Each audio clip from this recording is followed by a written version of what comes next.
데살로니가 4장 1절부터 보시죠.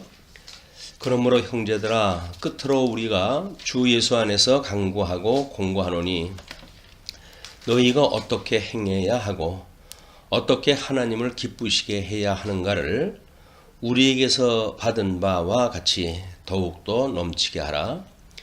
이는 우리가 주 예수를 통하여 너희에게 준 어떤 명령을 너희가 알미니라. 하나님의 뜻은 이것이니 곧 너희의 거룩함이니라.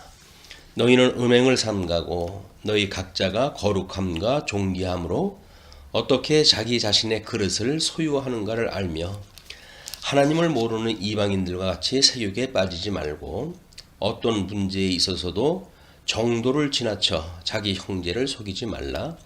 이는 우리가 미리 경고하였고 증거한 바와 같이 주께서는 이러한 사람들에 대하여 벌을 주시는 분이시기 때문이라. 하나님께서 우리를 부르신 것은 부정함에 이르게 하려는 것이 아니라 거룩함에 이르게 하려 하심이니라. 그러므로 경시하는 자는 사람을 경시하는 것이 아니라 우리에게 그의 거룩한 영을 주신 하나님을 경시하는 것이니라. 형제의 사랑에 관해서는 너희에게 쓸 필요가 없으니 이는 너희가 하나님께 몸소 배워 서로 사랑하고 있음이라. 너희가 온 마게도니아에 있는 모든 형제들에게 실로 이것을 행하는도다. 그러나 형제들아 우리가 너희에게 공고하노니 너희는 더욱더 많이 하고 또 우리가 너희에게 명한 것 같이 너희는 조용히 하고 너희 자신의 일을 행하며 너희 손수 일하도록 힘쓰라. 이는 외부 사람들에게 단정히 행하고 또한 아무것도 궁핍함이 없게 하려 함이라. 형제들아 잠든 자들에 관하여서는 너희가 모르게 되는 것을 원치 아니하노니 이는 너희가 소망이 없는 다른 사람들과 같이 슬퍼하지 않게 하려 하는 것이라. 예수께서 죽었다가 다시 살아나신 것을 우리가 믿는다면 그와 같이 하나님께서는 예수 안에서 잠든 자들도 그와 함께 데리고 오시리라. 우리가 주의 말씀으로 너희에게 이것을 말하노니 주께서 오실 때까지 살아남아 있는 우리가 잠들어 있는 자들보다 결단코 앞서지 못하리라. 주께서 호령과 천사장의 음성과 하나님의 나팔 소리와 함께 하늘로부터 친히 내려오시리니 그러면 그리스도 안에서 죽은 자들이 먼저 일어나고 그리고 나서 살아남아 있는 우리도 공중에서 주와 만나기 위하여 그들과 함께 구름 속으로 끌려 올라가리니 그리하여 우리가 영원히 주와 함께 있으리라. 그러므로 이러한 말로 서로 위로하라.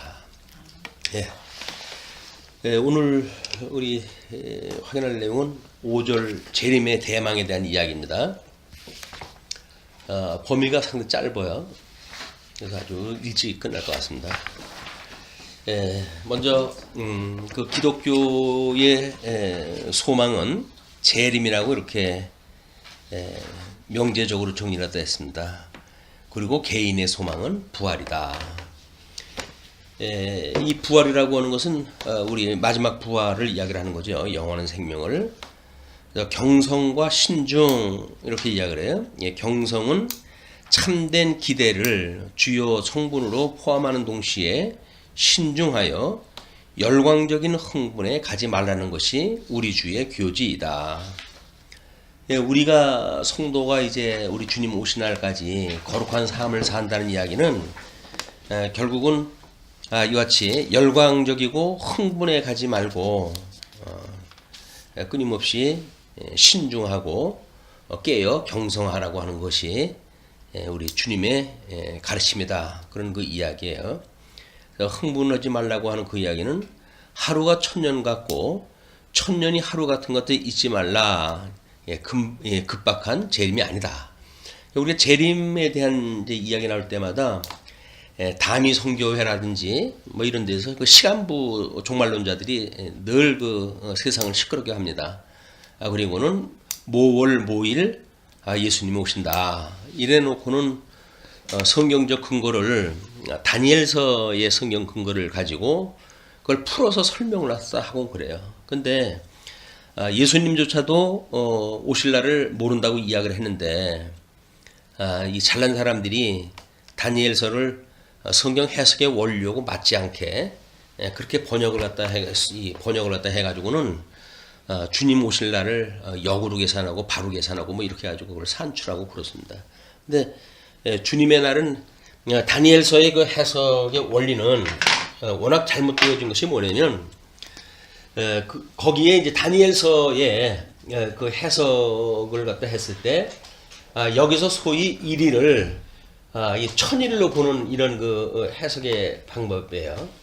그래서 뭐 우리 이제 40년 우리 그 아브라함이 하나님 앞에 불순종한 막 그런 걸로 인해 가지고 400년을 종살이를 갖다 했다든지 그래 가지고 뭐 이 하루를 갖다 1000날로 계산했다 하든가 뭐 1년을 1000년으로 계산하다든가 1일을 뭐 1000날로 한다든가 이런 그 다각적인 그 숫자를 갖다 이해하다 하고 그러는데 성경에서는 그냥 설명한 날짜대로 읽어야 돼요. 그리고 만약에 이것이 다르게 번역되어진 것이 있다고 한다면 꼭 그 뒤에다 설명을 해요. 요거는 요렇게 해서 얼마를 이야기한다 이렇게 이야기를 하지 해석자가 자기 마음대로 해석하도록 도이질 않습니다. 근데 이 사람들은 전부 그렇게 이야기했다 해가지고 다니엘서에 뭐 이제 이게 70일에라고 하는 그런 그 이야기도 마찬가지예요. 70일에를 7,000년을 계산했다 해가지고 이제 우리 다니엘이 있을 때가 이제 북쪽 우리 남쪽 유다가 586년에 멸망이 되어지니까 이때로부터 해가지고 7,000년을 갖다 계산하다 하는 거예요. 그래가지고 예수님이 재림하다 한다 이렇게 얘기하는데 70일에는 전혀 그렇지 않습니다. 다니엘서에서 70일에는 한 일회와 그 다음에 62일회와 또 이제 7일회 이렇게 해가지고 70일회를 따로 계산했다 저희가 불러가지고 설명을 해줘요. 그래서 한 일회는 영이 이제 하나님의 영이 일어나가지고 우리 고레스로 하여금 칙령이 나게 하기까지 기간을 이야기를 하고 그다음에 62일에는 결국 이제 하나님의 그 언약이 성취되어진 기간입니다. 이게 그리고 나머지 7일에 이것이 우리 165년에 회복되어지기 전에 이제 그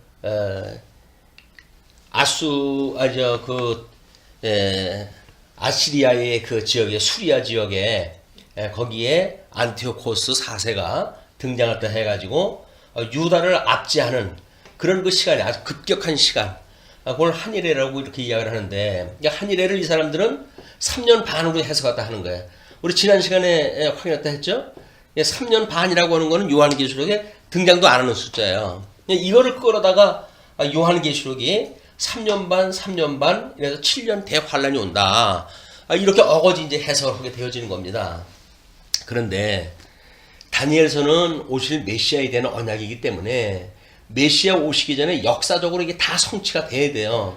그 역사적으로 성취가 되어진 것이 165년에 이제 이렇게 완성되어지는 모형적으로 완성되어지는 걸로 해가지고 다 이루어진 거예요.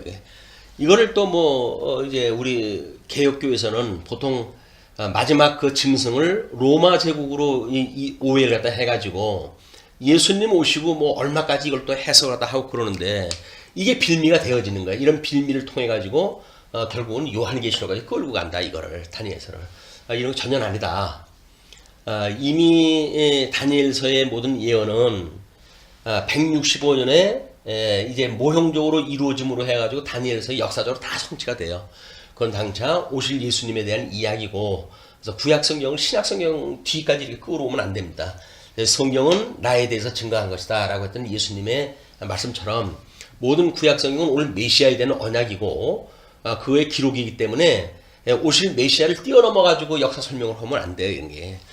근데 뭐 성경 그 해석의 원칙을 모르니까 그냥 왜냐면 이제 우리 요한계시록을 쓸 때 보통 95년이라고 이렇게 이야기를 하잖아요. 그럼 95년대에는 신약성경이 기록은 다 됐죠. 신약성경이 기록은 다 되어졌지만 지금 우리들이 보고 있는 27권만 신약성경이다 라고 약속이 안 돼 있는 거야. 그래서 뭐 거짓 선지서들도 등장을 하고 뭐 외경도 뭐 등장을 딱 하고 이렇게 해가지고 갖은 서신서가 이제 난무하게 되어지거든요. 왜냐면 이 서신서들을 기자가 보냈을 때, 사도들이 보냈을 때, 그런 서편지로 보냈으니까, 그걸 본을 떠가지고 아무 교회에다가 편지를 쓰는 것마다 그게 목회 서신이 뭐니 해가지고 자기네들이 보낸 거예요. 이게 이제 하도 문란하게 등장을 하니까 이거를 397년에 와서야 어거스틴이라고 하는 신학자가 안 되겠다. 이 신약 성경을 우리 성경이 말하고 있는 정말 구약 성경에 맞춰가지고 성취되어진 것만 기록하는 성경 구절을, 성경 내용을 정의해야 되겠다 해서 397년에 교회에서 지금 우리들에게 보고 있는 27권만 이것만 하나님의 말씀이다라고 그때 정의해진 거예요. 그렇기 때문에 요한계시록이 기록될 때에도 신약 성경에 이렇게 어떤 이것은 신약 성경이다 아니다 이렇게 나온 게 없어요. 그러니까는 이때 우리 예수 믿는 사람들도 구약 성경의 그 언약을 따라가지고 예수님이 오셨기 때문에 모든 성경에 인용을 갖다 할 때 구약 성경을 그대로 인용을 갖다 해가지고 써요. 그러니까 구약 성경을 인용한다는 이야기는 이게 우리는 언약의 내용이니까 이제 우리의 구도로 보게 되면 언약이니까 성취라고 하는 맥락으로 해가지고 이 언약을 성취로 해석을 갖다 해야 되죠. 근데 이 사람들은 이런 구도가 없으니까 언약되어져 있는 비슷한 성경 구절을 끌어다가 직접 요한계시록을 푼다든지 이런데 이걸 설명하다 해버리는 거야.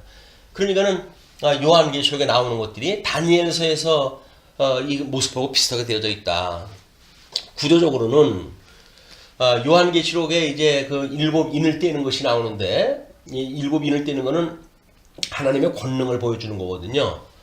이거는 이제 우리 서신서 대서신서를 보게 되면 이사야서가 있고 예레미야서가 있고 그다음에 에스겔서가 있고 다니엘서가 있고 그다음에 이제 소선지서 12권이 있단 말이에요. 그러니까 이 네 가지의 대선지서는 이제 이 우리 요한계시록의 하나님의 권능에 대한 이야기를 갖다 해주거든요. 그러니까 이거는 하나님께서 이사야서는 하나님의 의에 대한 내용이에요. 그 다음에 예레미야로부터 다니엘서까지는 하나님의 나라에 대한 예언으로 이게 되어져 있거든요. 그래서 예레미야는 언약자손에 대한 이야기, 에스겔서는 땅 언약에 대한 이야기, 다니엘서는 통치 언약에 대한 이야기. 그래가지고 이게 나라의 3대 요소로 되어져 있어가지고 이사야는 721년 북쪽 이스라엘이 있을 때 기록이 되어져 있고 나머지 이 나라에 대한 거를 기록했던 예레미야, 에스겔, 다니엘서는 586년에 남쪽 유다가 멸망되어진 이런 때로부터 회복기 516년까지 516년 이렇게 회복 때까지의 예언 내용으로 되어져 있기 때문에 여기에 이 모든 내용들은 예수님 오신 걸로 해서 다 이루어진 사건이에요, 이게. 그래서 하나님이 이제 이 이스라엘 역사의 말기 아니에요. 언약 자손들에게 그 말기에 너희들이 비록 나라는 잃고 이렇게 있지만 하나님은 지금 너희들한테 권능을 보여주시기 위해서 이렇게 섭리 갖다 해가시는 분이야. 그러므로 우리 이사야서에서는 하나님의 의가 무엇인지를 이제 북쪽 이스라엘이 멸망하고 남쪽 유다는 남쪽 유다는 바벨론의 포로로 끌려간 그때를 기준으로 해가지고 너희들의 이 의가 무엇인지 이거를 하나님께서 알게 하시기 위해서 망하기도 하고 또는 포로로 끌려가게 하시는 거야. 이 내용을 딱 하는 거예요. 그래서 이 주제를 때리시고 싸매시고라고 하는 걸로 이제 한때 이야기를 하지 않았어요? 그 이야기 뭐냐면 하나님의 의에 대하여 인간의 불의와 하나님의 의에 대한 이야기를 한 거예요, 이게. 어떤 그 성경 구절에 나오는 것만 우리가 보게 되면 때리고 싸매시고 이렇게 흡사한 언약이 되어져 있으니까 이것만 보는데 그렇진 않고 이거는 하나님의 의가 우리가 얼마나 불의했기 때문에 하나님이 때리시는지 그래서 우리 하나님이 그럼에도 불구하고 은혜 언약을 인하여 우리를 어떻게 싸매시는지 하는 하나님의 의에 대한 설명이다. 예레미야도 마찬가지죠. 뽑으시고 심으시고 이제 이런 성경 구절을 가지고 요절로 삼았었잖아요. 이거는 하나님의 나라의 언약에 대한 이 언약 백성들을 하나님께서 바벨론으로 포로로 뽑아가고 그러면 다시 회복해 하신다고 하는 자선 언약 성취에 대한 사건이 소개가 되어진 거예요. 에스겔도 마찬가지죠. 이걸 뭐 흩으시고 모으시고라고 하는 걸로 요조를 잡았잖아요. 이것도 마찬가지로 하나님께서 언약 땅, 언약하신 땅에서부터 그걸 흩어버리시고 그리고 회복을 갖다 하실 때에 언약한 땅으로 다시 모으셔서 하나님의 땅 언약을 이루시는 우리 하나님이 언약대로 이루시는 분이라고 하는 그런 권능을 보여주는 일이었다. 너희들이 비록 이렇게 열방으로 흩어졌다고 하더라도 또는 뽑혀졌다고 하더라도 염려하지 마라. 하나님은 너희들하고 언약하신 분이고 너희들과 함께 계신 분이야. 너희들을 아주 망하게 하지 아니하고 끝내 너희들을 살려주실 거야. 이런 걸 설명했다 하는 거예요. 다니엘도 마찬가지죠. 이건 뭐 우리 이제 멸하시고 세우시는 걸로 이렇게 제목을 잡아놨잖아요.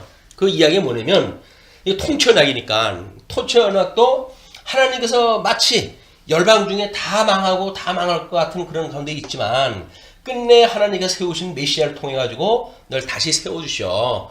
그렇기 때문에 너희 나라는 비록 주권을 잃어버리고 바벨론의 포로로 끌려갔다 할지라도 하나님이 너희들을 끝내 다시 회복을 시켜주신단다 라고 하는 것을 예언했던 내용이란 말이에요. 그러니까는 신약성경도 마찬가지로 그 교회가 여러 가지 로마 제국에 의해서 핍박을 받고 마치 꺼질 듯 뭐 이렇게 해가는 백성들한테 너희들은 염려하지 마라. 하나님은 이런 권능을 가지고 계신데 결코 음부의 권세가 너희를 무너뜨리지 못함을 보여주시기 위해서 이런 권능을 가지고 계신 분이야 라는 걸 설명을 하는 거예요. 그러니까 마침 여쪽 일곱이는 이 구약성경의 마지막 선지자를 이야기했던 그런 폼을 가지고 소개를 했다 하는 건 당연한 거죠, 이게. 그러니까 그 일곱인을 뜰 때 첫째, 이서부터 넷째 인까지 네 말 타는 사람의 그 권능이 나오잖아요. 그 권능이 뭐냐면 바로 이 의와 그다음에 자손, 땅 통치라고 하는 이거에 대한 설명, 인에 대한 설명이다. 나머지 이제 세 가지 인은 11선지서에서 이야기하는 것처럼 어떻게 대적을 멸하시고 택한 백성들을 구원하시는지 그 내용을 나머지 세 인이 소개가 되어주고 있기 때문에 우리 선지서의 구조를 모르고 요한계시록을 해석을 한다는 이야기는 불가능한 일이에요, 이게. 그러니까 이런 구조를 뭐가 알아야 구약성경에 나와져 있는 걸 문자적으로 해가지고 끌어다가 종말에 대한 어떤 시기를 해석한다든지 이런 우를 범할 수 이제 없게 될 터인데 워낙 무지한 거예요. 성경 신학적으로 해가지고 해석학적으로 너무 무지하고 그리고 이제 할 일 없는 사람들이 성경을 뭐 일반 이제 신학 공부도 안 하고 이런 사람들은 성경을 그냥 읽는 걸로 이제 연구가 되잖아요. 그러면 성경의 내용은 잘 알아요. 그러니까는 이 성경에 있는 구절들을 전부 끌어다가 신약 성경에 대입을 시키는 이런 이 작업을 하는 것이 주로 할 일 없는 일반 성도들이 하는 거예요. 평신도가. 신학을 공부해가지고 전문적으로 성경을 믿음의 선배들의 어떤 그런 그 가르침 위에서 설명이 돼야 되는데 배운 건 없고 성경 내용은 잘 알고 모든 이단이 다 그렇습니다. 지금 이단들도 전부 이제 다니엘 요한계시록의 그 해석을 가지고 뭐 지금 신천지나 뭐 그 앞에 있었던 박장로 거기나 다 그 팔들이에요. 저쪽에 그 능력을 갖다 행한다고 하는 모든 이단 세력들이 다 그쪽인데 요한계시록의 그 원리를 이런 일반적으로 잘 모르는 사람들이 뭐 장로가 됐던 이런 사람들이 갖다 풀고 이걸 어떤 그 신비로운 어떤 경험을 가지고 이런 사람들이 요한계시록을 풀기 때문에 우리 한국교회 이단이라든가 뭐 이런 잘못되어져 있는 성경 해석이 난무한다. 여기에 이제 우리 이 재림에 대한 이런 그 아픔도 있는 거야. 날짜를 우리 그 담이 성교회 같이럼 언제 모실에 온다. 그래가지고는 그 논에서 일을 갖다 하고 있는데 하얀 옷을 입고 논두길을 갖다 쭉 걸어가더래요. 물어봤대요. 어디들 가쇼? 그랬더니 우리 주님 오신 날이 가까워서 우리 주님 맞이하러 갑니다. 그러면서 동산으로 이제 올라갔대요. 농사 지는 사람들 관심 없으니까 별소리 다 듣네 하고 이제 그냥 농사를 지었겠죠. 근데 얼마 있다가 줄레줄레들 내려오더래요. 왜 내려오셔? 그랬더니 계산이 잘못됐대요. 이런 참 답답한 사람들 많나. 이래가지고 이제 언제쯤 종말이 된다고 그러는데 지금 가지고 있는 재산이 무슨 소용이 있겠어요. 그러니까는 그걸 다 내라고, 팔아 내라고. 아니 주님 오시는 날 멀지 않았는데 지는 그 돈이 왜 필요해 또? 그래가지고 그걸 갖다 다 긁어가지고 그냥 알거지를 만들어 놓고 이런 그 일들이 완전히 종교 사기꾼들이 일하다 해가고 있다. 우리는 참 그래서 지금 요한계시록을 뭐 어떻게 준비를 또 하면서 나름대로 교환을 따로 만들어가지고 이거는 강의할 때 해야 되지 않을까 그러니까 준비를 다 하고 있어요. 그래서 어차피 뭐 문자적이거나 역사적인 거는 믿음의 선배들이 다 잘 해석을 다 해놨으니까 거기다 이제 신학적인 해석이라든가 구조라든가 방향만 뭔가 정리가 되어지면 돼요. 그냥 제가 연구할 것도 없어요. 이미 다 연구가 되어져 있는 거기 때문에. 그래서 이제 우리 그 주석에 나와져 있는 그런 것하고 해서 편집을 갖다 해가지고 뭐 그래서 책자의 교재를 다 만들어가지고 이제 강의를 다 할까 지금 준비를 하고 있습니다. 이렇게 잘못되어져 있는 성경관을 가지고 이제 요한계시록을 풀다가 보니까 요한계시록에 언급되어지는 재림의 대망이에요. 만약에 이 재림의 대망을요 이야기를 바꿔가지고 예수님 초림 때 이 초림 때 이 사람들은 무슨 대망 사상을 가지고 있었죠? 메시아 대망 사상이에요. 메시아 대망. 메시아 대망은 메시아의 초림을 갖다 대망하는 거 아니에요? 이걸 대망하는 사람이에요. 근데 신약시대 때 우리는 지금 와가지고 뭐를 대망을 한다고요? 재림을 대망을 하는 거예요. 그러니까 원리가 똑같아요. 이 구약 성경의 말기적 선지자들의 그런 그 이야기나 요한계시록의 신약 성경 배경으로 딱 했던 그런 그거나 구도가 같아요. 그렇기 때문에 이 구약 성경 이 성경 신학적인 배경을 알아야 신약 성경 이 신학적 배경을 가지고 요한계시록에 설명이 되어지기 때문에 재림의 대망이다 이렇게 이야기했을 때 예수님 오실 때 초림의 대망이 있었지. 그들은 지금도 메시아 올 때를 기다리고 있잖아요. 유대인들은 예수님이 안 왔다고 이거예요 지금. 그래서 우리 예수님은 이미 초림을 갖다 오신 건 성경에 기록이 되어져 있고 그 다음에 이 재림에 대한 건 약속만 되어져 있고 이제 성경이 마감이 되어졌단 말이에요. 그럼 우리 성경을 통해 가지고 우리 재림하신 예수님을 대망하는 거 아니에요. 이때는 우리 예수님 오셨을 땐 신약 성경이 없었어요. 구약 성경만 가지고 이 사람들은 초림 예수님을 기다렸어요. 그러니까 우리는 신약 성경이 다 완성이 되어졌지만 여전히 신구약 성경을 가지고 예수님의 재림을 기다린다. 이게 성도들이 하는 일이에요. 예수님 초림 때 모든 그 유대인들이 예수님의 메시아의 초림을 대망했던 것처럼 우리는 예수님의 재림을 대망하는 우리 성도들이 이제 우리 이 재림의 대망이라고 하는 제목으로 연결이 되어지는 겁니다. 그래서 기독교의 소망은 재림이다 라고 이야기했던 그 재림은 바로 우리 초림 예수를 기다렸던 대망 사상 그거와 같은 모형이 실체화 되어지는 그런 개념으로 이해를 하면 될 것 같아요. 그리고 이제 개인의 소망이라고 이렇게 이야기를 했는데 부활이라고 그러지 않았어요? 그러면 예수님이 오셨을 때의 소망은 뭘까요? 이들이 하나님의 의를 인하여서 여기서 거듭나고 중생되어지는 거겠죠. 그럼 우리 이제 중생되어진 상태로 성도들의 삶이 사라진단 말이야. 그럼 삶을 사는 우리들은 이제 재림 때를 기다려가지고 뭘 기다리는 거야? 영원한 하나님 나라를 기다리겠죠. 예수님 초림 때는 하나님 나라로서의 주님의 몸된 교회로서의 그들이 소망을 뒀다고 한다면 우리는 하나님 나라, 영원한 나라의 부활인으로서 그 소망을 가지고 있는 것이 지금 설명이라는 이야기예요. 그러니까 재림의 대망하면 이제 그 재림과 부활이라고 하는 맥락으로 이해가 되어지는데 우리가 예수님으로 인해 가지고 첫째 부활, 예수님이 사망 권세를 이기시고 부활한 것이 첫째 부활이라고 그렇게 이야기를 하죠. 그 부활이 이제 우리는 부활에 참여된 자가 이렇게 됐다 이렇게 이야기를 했어요. 부활에 참여되어진 자들이 믿음으로 우리 하나님 나라 주님의 몸된 교회의 성도로 생활을 하다가 예수님이 오시게 되면 이제 모든 심판 후에 영원한 백보자 심판에서 생명으로의 부활이 우리의 소망으로 되어진다.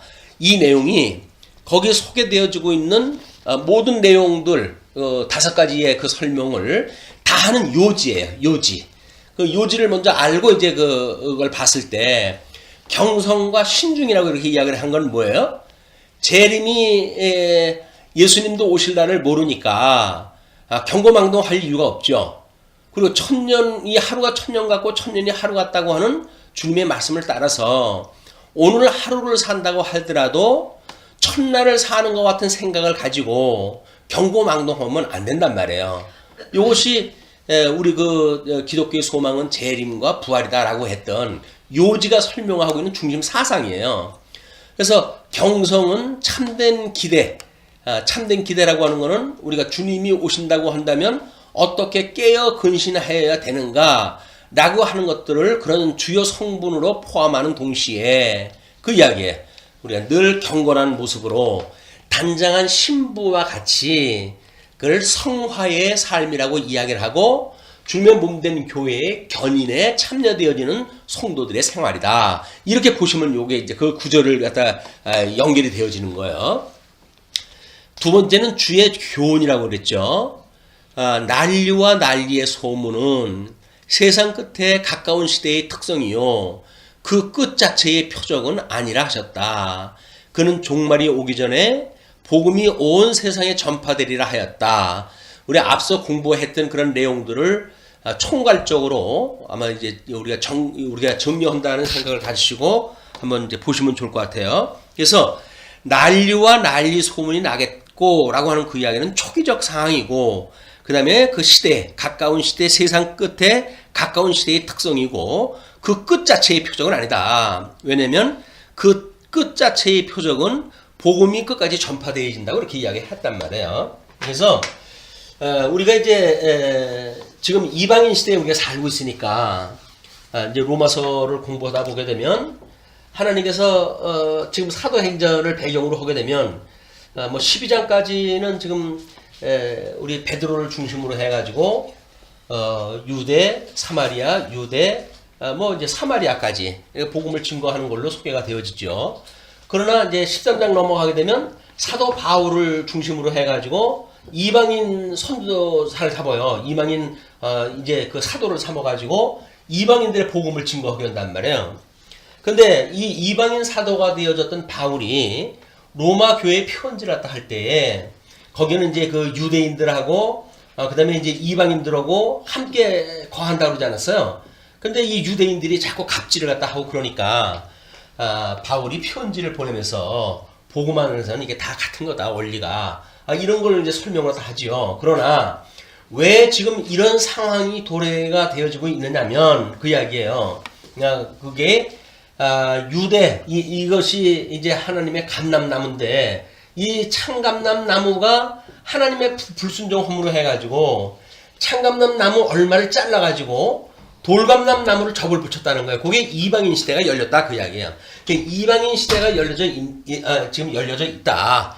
그러므로 이 유대인들 너희들이 믿지 않고 그렇게 했던 것 때문에 지금 이방인들이 구원받는 거야. 그냥 너희들이 갑질하는 건 그게 온당치 않아 라고 이야기를 했어요. 그랬을 때 유대인들이 그런 질문이 있을 거 아니겠어요. 아니 그러면 이방인들이 구원받으면 우리는 아브라함 열조로부터 언약을 받은 것이 있는데 다 끝이 나고 아무것도 아니란 말이야? 라고 이야기했을 때 그게 아니다. 나중에 이방인의 이 숫자가 다 차게 되면 그 이제 때가 끝나게 되면 그 이야기예요. 그래서 참감람나무를 다시 하나님께서 세우실 터인데 돌감람나무였던 이방인도 이렇게 잘 자라는데 이 유대인들이 얼마나 잘 접이 붙어가지고 하나님의 백성으로 있겠냐라는 걸 설명했다 하는 거예요. 그래서 이방인의 때가 끝이 나면 다시 유대인의 때가 올 거를 성경이 이야기를 하고 있어요. 근데 이제 우리는 요한계시록을 해석을 하면서 이런 이방인 때를 염두에다 두고 요한계시록을 해석을 갖다 해나가야 될 거 아니겠어요? 이미 우리 이 사도행전의 배경 위에 공시적으로 서신서에서 약속한 내용들이 지금 요한계시록에 이루어질 거니까 그 배경을 놓고 보게 되면 로마서에서 배경을 놓고 봤을 때 이런 역사가 있게 되어지고 복음서에서 뭐 세상 끝날 멸망의 때가 어떻게 될 것인지 다 이제 언약이 되어져 있고 그 언약대로 이루어지는 그런 그 하나님의 성취 사건을 우리가 확인했다 해가지고 우리 세상 말기의 현상이 어떨 건지 이걸 이제 우리가 확인했다 해 나가기 때문에 일반 사람들이 해석하는 부분은 다르게 우리 전천년설을 주장하는 우리로서 이제 전천년설 가운데 뭐 휴거라든지 이런 쓸데없는 소리 하는 사람들 있잖아요. 우리 아까 데살로니가를 이야기를 했지만 이것이 지난 시간도 이야기를 했지만 예수님이 재림할 때 이미 재림을 다 하시고 천년 왕국이 만들어진다. 이걸 우리가 전천년설이라고 이렇게 이야기를 했잖아요. 그러니까는 우리 예수님이 재림을 다 하시고 천년 왕국이 있기 때문에 우리는 전년설을 주장을 하면서도 이 사도행전서부터 요한계시록의 시간을 7부분 나눠가지고 뭐 이걸 설명을 하는 이런 근본주의자들하고는 우리가 다르다. 이제 우리 그 전천년설을 주장하면서도 근본주의자들은 이 세대주의라고 그래가지고 교회를 7세대를 나눠가지고 이제 이걸 역사를 설명으로 그래요. 그것이 아니라 마찬가지로 지금 사도행전서부터 요한계시록 배경은 역사적 배경은 이 같은 배경에 서 있어요. 그래서 사도행전에 이제 그 로마 반도까지 복음이 증거되어지는 걸로 이제 성경은 멈춰져 있잖아요. 그러나 이것이 계속되어지고 95년까지 와가지고 지금 교회 그 95년까지 되어진 상태로 그 교회 7교회를 이제 그 모델로 해가지고 어떻게 주님의 몸된 교회를 설명하실 것인지 설명을 했기 때문에 이 역사적인 배경은 사도행전에 맞닿아 있어요. 그냥 이것이 지금 우리들이 보고 있는 2000년 역사가 여기 다 해석을 뭐 성경이 하고 있는 것이 아니라 여기서는 아주 지극히 제한적인 그런 배경을 가지고 설명을 하고 있다. 다만 사도행전서부터 요한계시록의 그 역사적 배경 위에 공시적으로 하나님께서 설명했던 서신서에서 우리 견인해 가실 때 어떻게 견인하시는가에 대한 것이 쭉 기록이 되어져 있기 때문에 우리는 여기에 지금 전천년설을 이야기하면서도 여기에 공시적으로 일어났던 언약되어졌던 그 사건이 어떻게 성취되어지고 있는 내용만 우리가 소개를 했다 하는 거지. 지금 현재 뭐 시대별로 요한계시록을 풀어가지고 이때 성경이 지금 이루어지는 거다 이렇게 보지는 않는단 말이에요. 그렇기 때문에 새로운 각도로의 요한계시록의 해석이 이제 되어지게 되면 소위 여기서 말하고 있는 주의 교훈 여기서 종말이 오기 전에 복음이 온 세상에 전파되어진다. 그래서 이방인의 수가 차서 이방인의 때가 끝이 나면 잠시 유대인의 민족적 회개가 오고 그 민족적 회개에 이어가지고 환란이 이제 있고 그때 예수님이 천사장의 나팔소리와 함께 오실 거예요.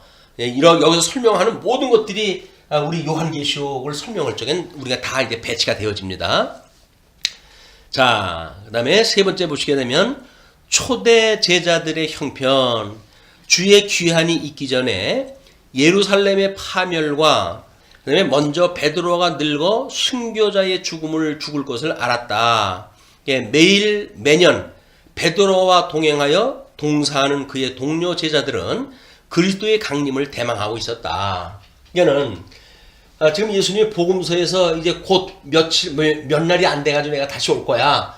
그리고 찌른 자들도 날 볼 거야. 이 정도까지 이야기를 했으니까 이게 한 세대 이전에 끝나겠구나. 이제 하나님은 날 끝나겠구나. 이렇게 오해를 했던 거예요. 그런데 그렇게 해놓고 뭐 이제 주 70년에 우리 마태복음에서 이야기했던 것처럼 예루살렘 성의 회파에 대한 것이 언약대로 이루어졌잖아요.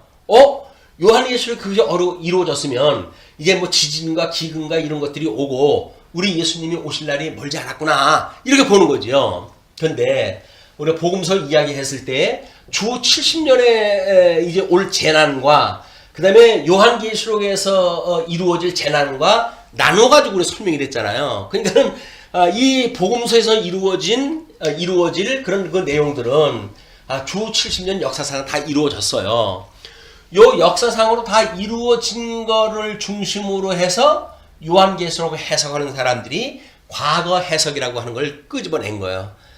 요한계시록은 과거 70년에 무너진 거 이것들을 다 예언했던 이야기다 라고 해가지고 그 이후의 것이 아니라고 보는 사람들이 과거 역사를 해석하는 걸로 보고 그 다음에 이제 미래 역사로 보는 사람들은 이제 우리 전천년살이 보는 것처럼 그 성경 계시가 끝나고 이렇게 나와져 있는 걸 이야기하기도 그렇게 합니다. 그래서 성경 해석을 요한계시록의 해석도 자주 그런 사관의 의뢰가 다 달라요. 그런 가운데 우리가 요한계시록을 어떻게 볼 것인가 라고 하는 것이 먼저 결정이 되어지고 이걸 풀어나가야 됩니다. 그렇기 때문에 우리 주 70년대 우리 58년경에 베드로, 바울, 뭐 이런 사람들이 이제 그 주 70년 이전이에요. 이전 68년 정도까지. 그래가지고 바로가 65년대에 이제 네로 황제가 등장할 때 그 사람들 기독교를 박해하고 그 대화재 사건이 일어났다고 그랬잖아요. 그런 때로부터 우리 70년에 이 예루살렘 멸망되어지는 그런 아주 이스라엘 백성들한테는 말도 못할 그 전쟁의 시기였어요. 이제 로마 군인들에 의해 가지고 성전이 무너질 때까지는 전쟁이 끝나지 않고 그리고 죽이는 사건, 살인 사건 뭐 이런 것들이 전쟁이 끝나지 않았던 그런 그 때이기 때문에 사람들이 주님이 오신다고 그러는 것이 인재인가 보다 라는 생각을 가진 것이 이 사람들이 있을 수밖에 없어요. 그러니까는 여기서 이야기했던 것처럼 첫날이 하루 같고 하루가 첫날 같다. 너희들이 주님 오실 날이 가깝다고 해가지고 일도 안 하고 그러고 그렇게 마구 살면 안 돼. 너희들은 주님 오신 날까지 최선을 다해서 살아야 되는 거야 라는 걸 교훈하다 한 거예요. 그렇기 때문에 우리는 이제 그런 그걸 가지고 이 종말론적인 삶을 오늘 사는 우리들의 현실로 끌어들여 가지고 주님이 내일이라도 나를 오라 하면 나는 갈 수밖에 없어 라고는 우리들의 한계와 그렇다고 한다면 우리들이 어떻게 깨어 근신해야 될까 라고 하는 단장한 신부의 모습으로 성화의 기간을 살아갈 수밖에 없는 이런 조건이 되어진 거예요. 우리가 초대교회 때는 몰라가지고 지금 동사한다를 같이 죽고 그런다 그러지 않았어요? 순교당할 때 같이 죽는 사람들도 있고 그랬는데 성경을 우리가 그만큼 안다고 그러면서 주님 오실 날이 멀지 않다고 그러는데 아직도 뭐 지을 것이 뭐가 없나 뭐 이래가지고 찾을 게 뭐가 없나 해가지고 땅이나 이렇게 파헤치고 뭐 이렇게 짓고 그러면 안 되죠. 정말 오실 우리 주님 날을 기다려서 그래 먹을 것이 있고 입을 것이 인지 족한 줄 알고 하나님 앞에 감사하고 신앙생활을 그렇게 하면서 주님 오라고 그러면 기꺼이 두 손 들고 우리 하나님 앞에 가는 일이 우리들의 행복이지 우리의 마지막 소망이지 라고 하는 아주 이런 근본적인 우리의 소망을 가지고 이 시대를 우리가 살아가야 된다. 세상을 천년만년 살 수 있다고 그러잖아요. 그것뿐입니까? 우리 지구에 종말이 온다고 염려하지 마라. 우리가 다른 태양계에 있는 지구 하나 준비해 놓게 라고 해가지고 염려하지 말래요.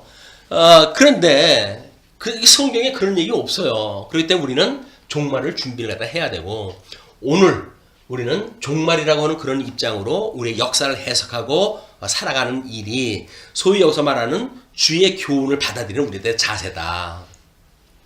그리고 이 초대 제자들의 형편을 교훈을 삼아야 될 일들이다. 그런 그 이야기죠. 그 다음에 이제 네 번째입니다. 바울의 신뢰라고 그랬는데 그는 자기가 주의 귀환까지 살겠노라고 진술한 일이 없으나 그는 그가 그리할 수 있다는 것을 자주 암시하였다. 우리는 그리스도의 강림이 가깝다고 긍정하거나 그렇지 않다고 부정함에 신중을 요한다. 금일에 그리스도께서 미구에 나타나시리라고 생각하는 것은 주의 재림을 기다리는 경건한 신앙적 태도일 것이다. 그러나 그의 오심은 오래 지연될 수도 있을 것이다. 당장 오늘 오신다는 생각을 가지고 우리가 오늘 살고 그건 신앙적 자세이지만 내일 온다고 해가지고 이 성경에서 경고망동하던 사람들처럼 그렇게 하면 안 된다. 그런 그 이야기죠. 사도 바울은 사실은 죽음을 초월했던 사람 아니에요? 나는 지금 이 삶과 죽음 사이에 껴있는 사람이다. 그래서 만약에 오늘 죽는다고 한다면 하나님 나라 가서 좋고 아니라고 한다면 너희들에게 복음 전해도 좋고 난 이래도 좋고 저래도 좋은 사람이야 라고 이야기를 했고 그 다음에 이제 그 사람들한테는 주님의 날이 멀지 않다. 그러니 깨어 근신하라 라고 해가지고 끊임없이 그 이야기를 했죠. 멀지 않다는 그 이야기는 종말적인 삶을 살아야 된다고 하는 이야기지 예수님도 몰랐던 그 종말의 시기를 사도 바울이 알았다고 하는 그런 그 이야기는 아니다. 다음에 이제 시대의 현상이에요. 한편 현 시대 교회의 현상에 배교의 상태들과 또 유대인 중에 진행되는 신흥운동을 보고 주의 귀환이 급박함을 역설하는 것은 시기상조한 일이다. 우리 백피도 피청가 해가지고 예루살렘 제3 예루살렘을 준비한다든지 제3 성전을 준비한다든지 영화되어지고 있잖아요. 이게 전부 이런 그 일들이에요. 유대인 중에 진행되는 신흥운동이에요. 이게 현재만 있는 일이 아니었어요. 이미 우리 이 교의신학 그 박형룡 박사가 이거 기록할 때도 그런 운동들이 있었기 때문에 지금 여기에 등장하다 하는 겁니다. 그렇기 때문에 주의 기한이 그렇게 급박함을 역설하는 것은 시기상조한 일이다. 그래서 우리는 우리 이제 성령이 임하시게 되면 너희가 권능을 얻고 예루살렘과 온 유대와 사마리아와 땅까지 이르러 나의 증인이 되리라 라고 약속했던 대로 그 복음이 지금 전파가 되어져 가지고 유럽을 통해서 구미로 갔다가 그 다음에 이제 우리 대한민국까지 왔다고 이렇게 믿는 거 아닙니까?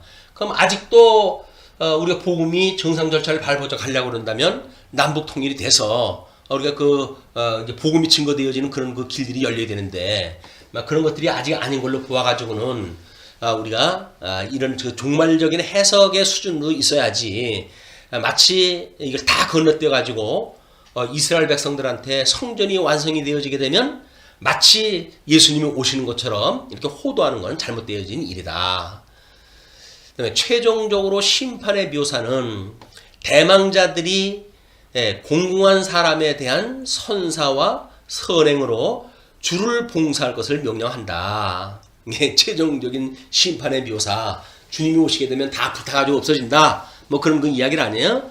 그냥 그런 거를 대망하는 사람들은 공공한 사람들, 먹을 것이 없고 가난한 자가 뭐 이렇게 약한 자들, 나그네와 고아와 과부와 이런 사람들에게 선한 일을 갖다 하는 일 또는 선한 행위를 하는 일들 이런 것으로 주를 봉사할 것을 명령한다.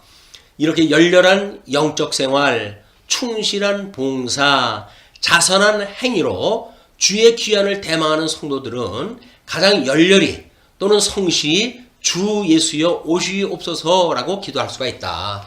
이거는 주님이 오신다고 그러면 우리 개인적인 거는 뭐라 그랬어요? 개인적인 거는 우리 부활이라고 그랬잖아요. 개인적인 소망이.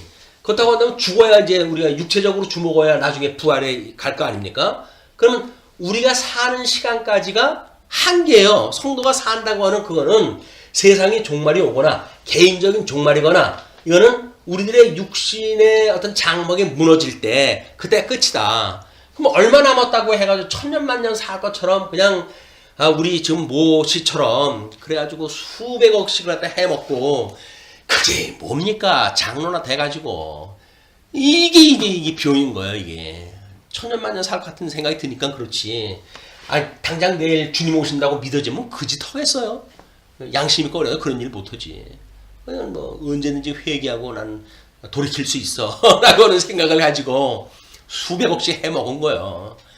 그리고 엉뚱한 사람들한테 뭐 미리 축하금을 내란다고 이런 그 뭐 수장이나 부리고 도대체 장로 권사가 그래가지고 뭐 그 고급 핸드백을 받아가지고 뭘 그렇게 쓸 게 있다고 거기다가 현금까지 집어넣어가지고 받아가지고 망신 그런 망신을 당하고 그냥 이거는 우리 그런 교회의 장로 권사의 이런 잘못되어진 일들은 주님의 몸된 교회를 이걸 무시하는 일이 되어지고 욕보이는 일이 되어지고 머리 되시는 그리스도 그를 보내시는 하나님을 욕보이는 일이 되어지는 거다.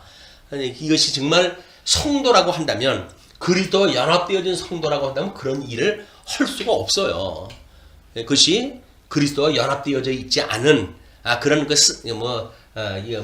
모양만 그리스도인이니까 그런 모질은 일을 갖다 하고 결국은 세상 세계적으로 망신을 당하지 않아요. 일본에서 이번에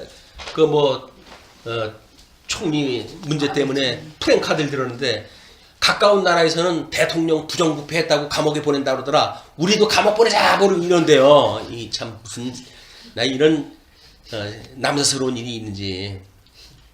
그랬거나 우리 타산지석을 삼아가지고 그래 주님이 내일이라도 당장 우리 오라고 그러면 우리 가야지.